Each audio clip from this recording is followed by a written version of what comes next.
K Abhilal ചേരുന്നുണ്ട് തത്സമയം നമ്മളോടൊപ്പം. Abhilal, good morning. വല്ലാത്ത ഒരു കഷ്ടമാണ്. ഈ വേണമെങ്കിൽ ചക്ക വേരിലും കായ്ക്കുമായിരുന്നു, പക്ഷെ അത് നേരത്തെ ചെയ്തില്ല എന്നതാണ്.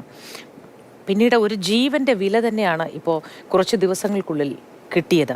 പക്ഷെ അത് ജീവന്റെ വിലയായി പോകുന്നത് കൊണ്ട് എത്രത്തോളം ആശ്വസിക്കാൻ പ്രിയപ്പെട്ടവർക്ക് കഴിയുമെന്നതാണ്. ഇത് നേരത്തെ ആയിരുന്നെങ്കിൽ എത്ര ആശ്വാസകരമായിരുന്നേനെ അവർക്ക്.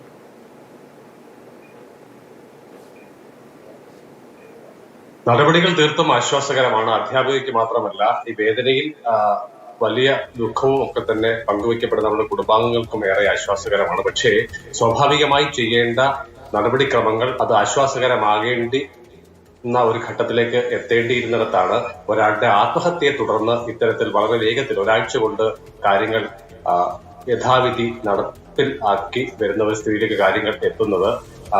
സ്വാഭാവികമായി ലഭിക്കേണ്ട നീതി ഏറെ വൈകി ലഭിക്കുന്നു എന്ന ഘട്ടത്തിലാണ് അവർ 2024 ഹൈക്കോടതിയെ സമീപിക്കുന്നത്. അങ്ങനെ 2024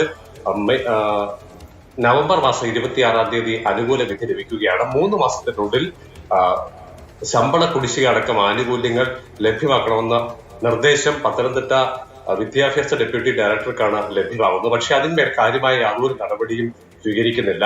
സമയപരിധി കഴിയുന്നു. 3 മാസം എന്നുള്ള സമയപരിധി ഫെബ്രുവരി മാസം കഴിയുന്നു. പിന്നെയും ഏറെക്കുറെ 5 മാസത്തിന് ശേഷവും യാതൊരു ഫയൽ നീക്കവും ഉണ്ടാകാത്ത ഘട്ടത്തിലാണ് ഇവരുടെ ഭർത്താവ് ആത്മഹത്യ ചെയ്തത്. എന്നാൽ ഈ വിവാദത്തെ തുടർന്ന് അന്വേഷണം പ്രഖ്യാപിക്കുന്നു, നടപടി സ്വീകരിക്കുന്നു.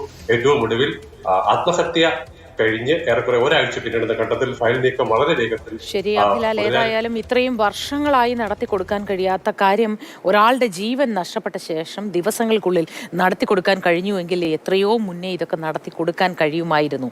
ആശ്വാസകരം എന്ന് പറയുമ്പോഴും ഒരു ജീവൻ ഇല്ലാതായി കഴിഞ്ഞു എന്നത് നമ്മൾ ആരും മറന്നുകൂടാ. കെ അഭിലാലാണ് വിശദവിവരങ്ങൾ പങ്കുവച്ചത്.